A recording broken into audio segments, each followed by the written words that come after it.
Search for Common Ground Indonesia mempersembahkan drama radio Pemimpin Super, Suara Perempuan. Ini zaman sudah berubah, perempuan bebas berekspresi, menggapai semua cita-cita, dan bahkan menjadi presiden. Kini zaman memang sudah berubah, biarkan perempuan berkreasi tentang keadaan di negeri ini, biarkan perempuan bersuara. Saudara, inilah kehadiran Pemimpin Super, Suara Perempuan. Kali ini dalam episode Perempuan Bersuara. Di sini Anda akan dipertemukan dengan sebuah komunitas, kedai suara sebutannya. Sebuah komunitas yang bersemangat membicarakan, mendiskusikan, meneliti, dan kalau perlu berdebat tentang isu-isu hangat perempuan. Dan yang paling utama dan pasti, tentang ketidakadilan yang terjadi terhadap perempuan. Bagaimana perempuan dan kiprahnya mampu membuang kesan yang sering dimunculkan sebagai sosok lemah, emosional, bahkan cuma sekedar penghibur dan pelengkap kehidupan. Orang-orang di kedai suara ini sangat peduli pada peran perempuan dan kontribusinya pada keluarga, lingkungan, bangsa, dan juga negara. Mereka adalah Ibu Suaraswati, Pak Bijak, dan Pak Sanggah. 3 tokoh utama yang akan hadir dalam ruang-ruang diskusi keluarga Anda tentang bagaimana memartabatkan perempuan. Selamat mendengarkan. Biarkan perempuan bersuara, biarkan perempuan bersuara, biarkan perempuan bersuara.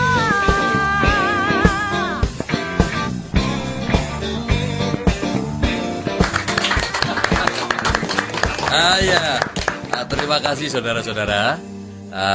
Selamat datang di kedai suara ini, ya. Seperti namanya, di kedai ini saudara-saudara bebas bersuara, berpendapat, dan mengemukakan gagasan. Suara apa saja, gagasan apa saja, bebas, tidak dipungut biaya alias gratis. Begitu gratis antusiasnya. Baik, sambil ngobrol, saudara-saudara juga boleh makan dan minum sepuasnya, ya. Pesan menu sesuka hati, silakan. Tahu goreng, ada tempe goreng, ya. Pisang goreng juga ada, silakan makan minum. Tapi kalau yang ini bayar. Bayar kan cuma makan dan minumnya. Untuk kebebasannya, bebas bersuara, bebas bergagasan, bebas bertanya, gratis. Interupsi. Wah, ini dia. Ini dia buah demokrasi ini. Acara belum dimulai, interupsinya sudah mendahului. Ini nih. Tapi oke. Silahkan saudara. Nama saudara, nama saya Bijak. Silakan. Pak Bijak, seorang pria tengah baya sesuai dengan namanya, sosok yang arif bijaksana dalam memandang, menyikapi, dan juga menyelesaikan masalah. Ia sangat penuh toleransi dan juga pengertian, sehingga kedai suara ini jadi hangat penuh keakraban dengan kehadirannya. Pak Bijaklah yang sering menjadi penengah masalah yang muncul dan diperbincangkan di kedai suara.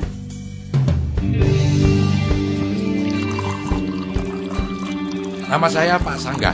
Wih, dari namanya sudah terbayang perilakunya ini.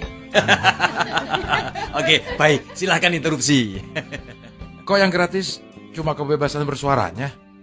Lah, itu kan lebih esensial toh Pak Sanggah. Ya mendingan yang gratis makan minumnya dong. Itu lebih esensial buat saya.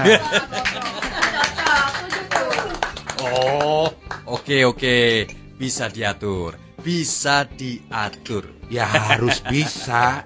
Apa sih yang gak bisa diatur di negeri yang sedang demam ini? Masa ini cuma makan dan minum aja enggak? Kan asik toh kalau bisa diatur, makan dan minumnya diatur. Bayarnya ya bayar lah, tapi bisa diatur gitu loh.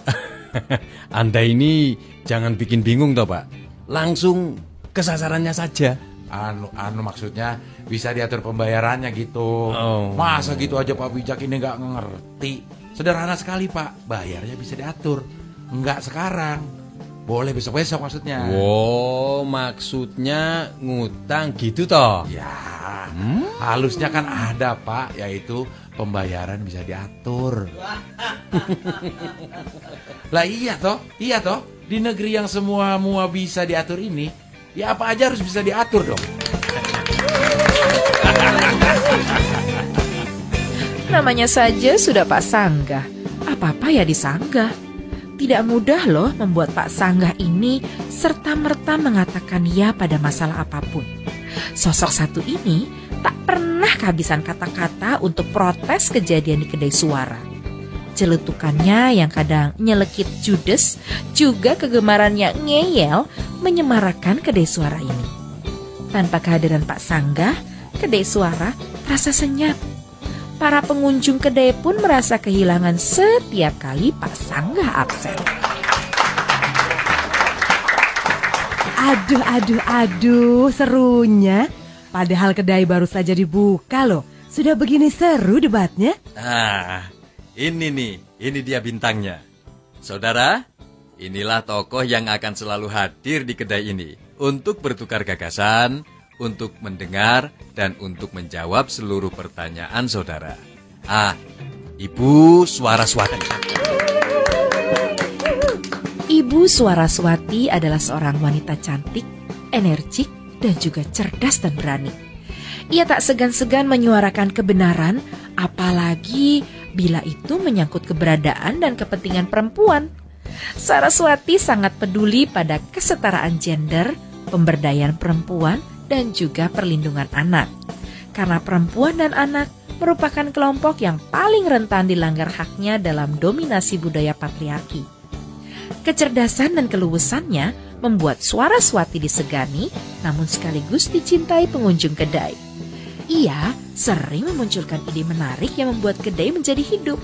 Suaraswati di kedai suara ini adalah sang penyambung lidah rakyat. Biarkan perempuan bersuara. Biarkan perempuan bersuara. Biarkan perempuan bersuara. Interupsi. Loh, kok interupsi lagi? Kok vokal amat sih saudara? Hah? Bukan. Kok cantik sekali ibu ini. Sabar ya Bu. Beginilah rakyat banyak ini. Macam-macam suaranya. Beragam logatnya loh Bu. Oh, nggak apa-apa Pak, menyenangkan. Semua masyarakat itu harus dibiarkan beragam, lepas dan gembira. Itulah esensi dari kebebasan bersuara. Loh kan, hebat memang Ibu Saraswati ini. Sudah cantik, bicaranya selalu menginspirasi. dan- Cukup sudah ya. Memuji atau mengejek beda tipis loh. Bias gender itu. Tapi yang saya heran ini malah pada gaya Pak siapa tadi ya? Pak Sanggah nama saya. Iya, Pak Sanggah.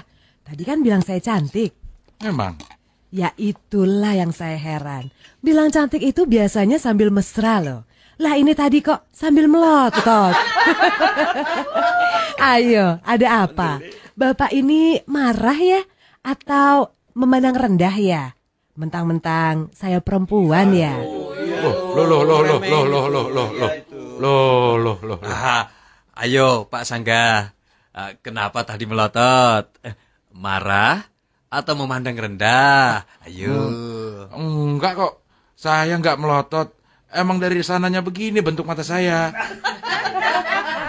Oh, tadi itu tidak melotot Bu.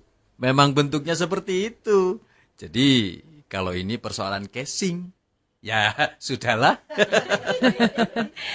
Yang bener. Iya benar. Terasa loh Pak, mana casing, mana acting, mana aksi, mana reaksi. Bapak punya aksi, saya punya reaksi loh. Ayo, tahu tidak apa artinya? Bahasa tinggi loh ini. Hah? Tahu? Apa coba artinya? Ya waktu ibu ini muncul, Ibu Suaraswati. Ya, pokoknya ibu ini. Beginilah orang banyak, Bu. Ya, nggak apa-apa kok, Pak. Ciri-ciri orang angkuh memang begini ini kok. Menyebut nama orang lain saja sulit sekali. Tapi oke, menyenangkan saja. Semua harus didengar, dilayani. Kan katanya di sini bebas bersuara. Tuh kan, sudah ngerti benar belum soal yang aksi dan reaksi itu tadi? Hah? Alah, udah jelas. Ibu ini datang, saya langsung bereaksi. Bagaimana ini, Bu? Jawabannya benar apa tidak, Bu? Oh, semua jawaban benar. Tidak ada yang salah. Oh, gimana salah benar ini? Tapi kebenaran itu bermacam-macam. Ada kebenaran naluri dan ada kebenaran hakiki. Nah, ini bahasa tinggi lagi nih. Tahu tidak Pak Sangga? Kalau yang ini sih mana saya tahu. Sumpah, saya nggak tahu. Lah, tumben Pak Sangga jujur. Oh, bisa. Siapapun bisa jujur kok. Termasuk orang angkuh. Tentu kalau terpaksa. Tolong deh Bu, dijelaskan apa tadi itu maknanya. Yang Yang apa tadi? satu berasal dari kata naluri. Iya. Yang satu lagi berasal dari kata hakiki. Jadi sebetulnya tidak ada kata-kata yang sulit. Yang ada hanya pendengar yang tidak mengerti ya Bu. Ya tapi apa nggak bisa dibikin lebih mudah aja? Agar kami semua di sini bisa mengerti. Oh ya bisa Pak, sangat bisa. Terus kenapa dibuat sulit? Ya biar kelihatan sedikit gaya. Jadi gaya itu tidak dosa loh. Apalagi kalau tujuannya jelas. Agar kata-kata itu sampai secara lebih baik, lebih indah di telinga pendengarnya. Untuk tujuan mulia pula. Udah. Jelasin aja yang tadi, yang naluri dan yang hakiki itu apa? Oh, jadi sekarang Pak Sangga ini ingin tahu. Ya tapi kalau ingin tahu itu jangan sambil jaim gitu dong, santai. Silakan Bu. Jadi kebenaran naluri itu ya benar, tapi cuma nalurinya. Misalnya saya beraksi keluar panggung, lalu Pak Sangga ini langsung bereaksi. Nah, itu pasti karena naluri kan? Terus kalau kebenaran hakiki? Oh, itu artinya setiap reaksi itu menjelaskan apa maknanya. Apa yang sebenarnya. Saya melihat reaksi Pak Sangga atas saya pasti bukan cuma karena naluri saja loh. Melainkan pasti juga karena melihat saya ini adalah seorang perempuan. Perempuan kok mau jadi bintang, jadi dominan. Jadi agak tidak ikhlas beliau ini, ya kan? Apa benar Pak Sangga? Ya sebenarnya saya mau ngomong enggak. Tapi karena benar, ya gimana lagi? Oke. Baik. Mulai hari ini dan seterusnya, Ibu Saraswati ini akan terus menemui saudara-saudara di kedai ini. Ayo undang yang lain. Kita ngobrol, berdiskusi, bertukar gagasan, saling menguatkan, saling memberi informasi, saling mengajar dan belajar, terutama soal isu-isu perempuan. Oke? Di kedai suara kita ini, seperti yang dikatakan Pak Bijak tadi, kita semua bebas bersuara. Betul. Kita semua ini bebas menyikapi apa saja yang sedang hangat terjadi di negeri tercinta kita Indonesia ini. Terutama isu-isu mengenai perempuan. Khusus isu perempuan aja nih. Kok isu laki-laki nggak termasuk? Emang apa salahnya laki-laki? Jangan sakit hati dulu toh Pak Sangga. Isu laki-laki juga kita bahas. Lah yang jadi persoalan kita, masyarakat ini kan bisa isu laki-laki dan perempuan. Tapi Pak Sangga, sekarang ini yang sedang perlu banyak mendapat perhatian itu soal kesetaraan gender. Perempuan masih terus saja menjadi objek. Kalau tidak jadi objek, ya malah jadi korban. Loh, Kok jadi korban? Maksud Bu Suaras itu korban budaya Pak Sangga. Ya, tambah bingung saya budaya maksudnya apa? Begini loh Pak Sangga, budaya di Indonesia ini kan nyaris semuanya patriarki, sehingga banyak hak-hak perempuan yang terampas. Kerennya, perempuan kehilangan keadilan. Coba saja Bapak perhatikan, upah buruh laki-laki sama perempuan kan dibedakan. Padahal kalau mau dilihat jam kerjanya, sama aja kan? Yang dimakan juga sama. Ya, sama-sama makan nasi. Sebungkus juga harganya sama, Bu. Iya. Baik dimakan laki-laki ataupun perempuan, bukan begitu, Bu Suaras? Betul. Ya terus? Dulu pengertian perempuan sukses itu adalah perempuan yang diam di rumah, namun suaminya yang sukses. Nah, maksudnya itu Pak Sangga, di balik suami yang sukses, ada perempuan yang sangat besar perannya untuk membuat suaminya sukses. Nah, perempuan ini disebut sukses. Tapi, di balik istri yang sukses, terdapat suami yang stres. Loh, kok iya ya? Saya juga sering tertekan tuh kalau istri saya berkibar di kelompok PKK-nya. Atau di kelompok pengajiannya. Pak, berkibar. Memangnya bendera, Pak? Tapi bener Pak Bijak, cocok tadi itu. Di balik istri sukses ada suami yang stres. Itu karena ndak ikhlas Pak. Kalah pamor, kalah beken. Ternyata ini butuh keikhlasan toh ya Bu, untuk mendukung istri yang sukses. Iya, tapi apa bisa ikhlas kalau kejadiannya seperti di sinetron DKI. Di bawah ketiak istri. Wah. Ini pasti akibat istri Pak Sangga jauh lebih cerdas dari bayangan Pak Sangga. Pak Bijak, Pak Sangga, perempuan bukan berarti sudah tidak menyentuh sendok garpu dan panci kalau mereka itu memegang ballpoint atau bekerja di depan komputer.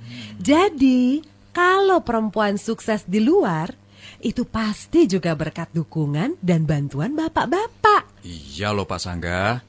Izin seorang suami agar istrinya bisa berperan di luar rumah itu mahal harganya, Pak. Lah ya mahal dong, Pak. Bersaingnya sama harga diri sendiri. Emang enak apa kalau gaji suami sedikit? Pokoknya lebih kecil dibanding istri.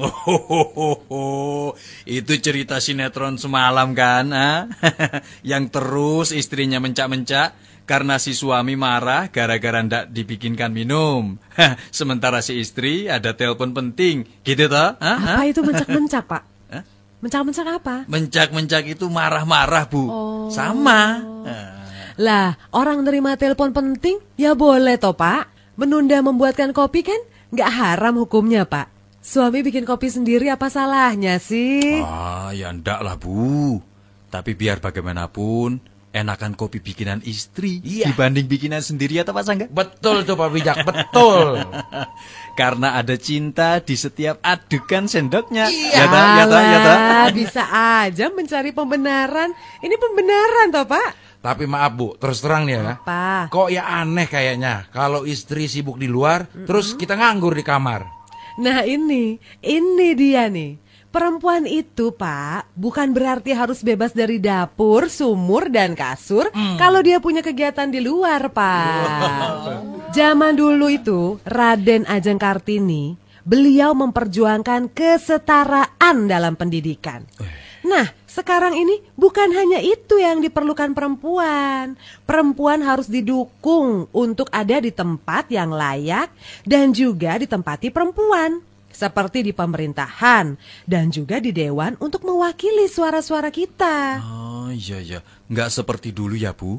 Perempuan termakan pola pikir bahwa peran perempuan terbatas pada dapur, sumur, dan tempat tidur. Benar juga ya. Tapi apa sih yang dimaksud dengan kesetaraan gender itu? Semua-semua sama antara laki-laki dan perempuan gitu? Ya tidak begitu Pak.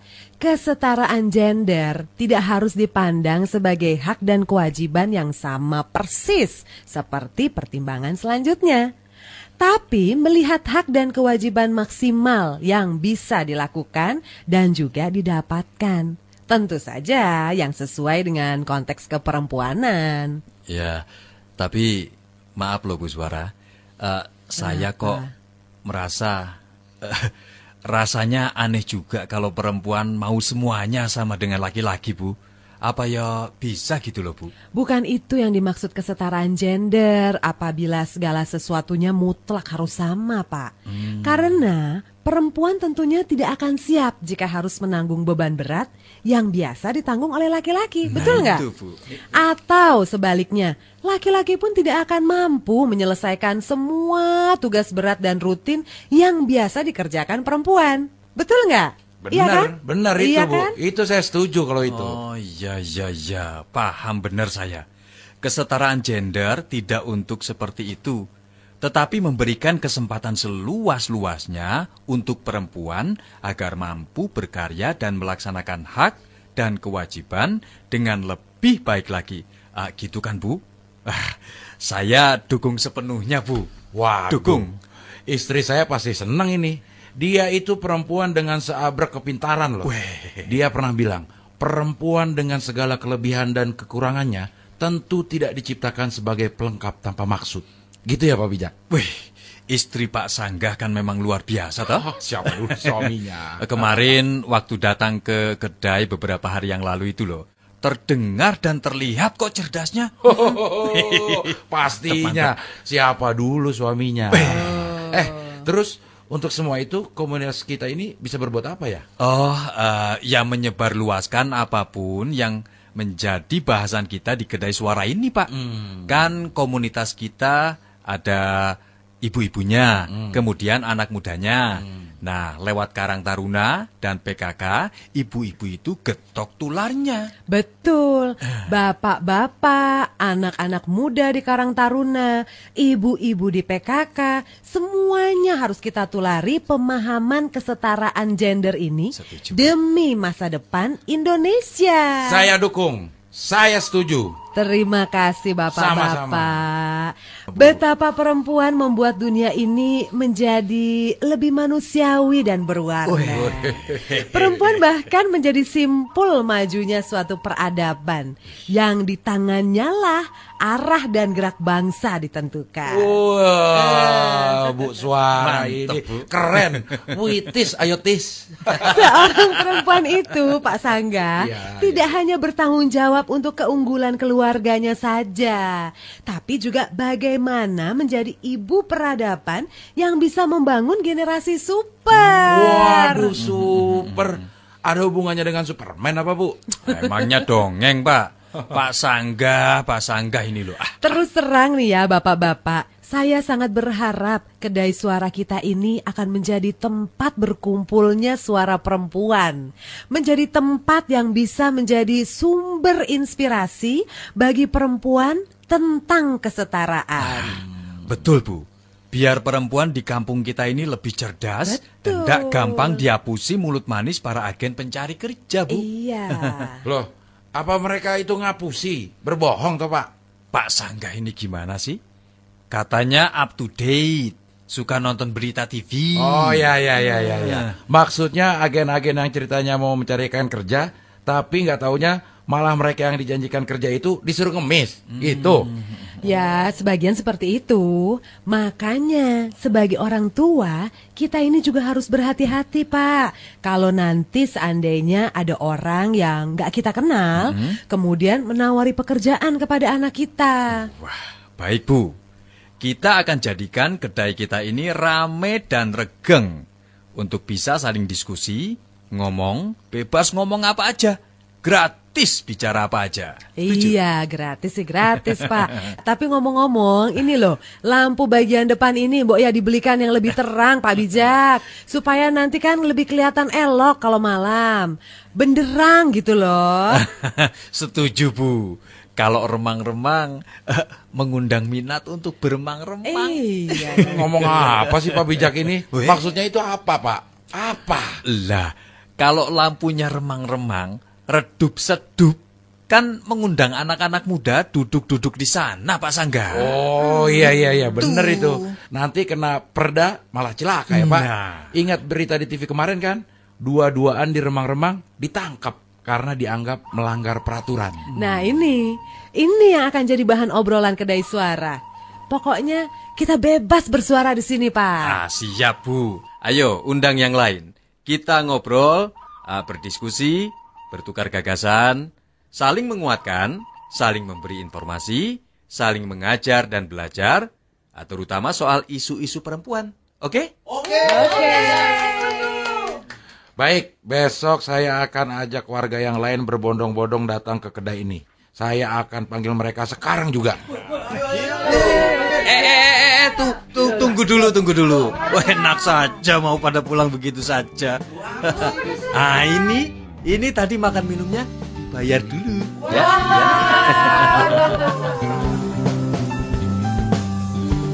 Ya, Pak Sanggah yang senang menyanggah, memprotes tapi juga besar hati, bertemu dengan Pak Bijak seolah seperti teman lama yang saling memahami pola pikir dan perilakunya. Dilengkapi juga dengan kehadiran perempuan bernama Suaraswati yang sangat cerdas, lugas, dan juga bersahabat. Di kedai suara inilah mereka menyemarakan suasana. Satu saja absen rasanya kok hambar ya. Begitulah yang dirasakan pengunjung kedai suara. Nah saudara, isu apakah yang akan jadi topik kajian berikutnya? Pastikan Anda juga ikut hadir dan terlibat di dalamnya. Sampai jumpa di kedai suara berikutnya. Perempuan harus bersuara, harus berdaya. Pemimpin Super Suara Perempuan dipersembahkan oleh Search for Common Ground Indonesia. Naskah ditulis oleh Pri GS, didukung oleh Abdel Akhrian, Marsi Sahulata, Jody Masardi, Desire, Nuning Purnama, teknik montase dan sutradara Edi Sulistyo. Sampai jumpa.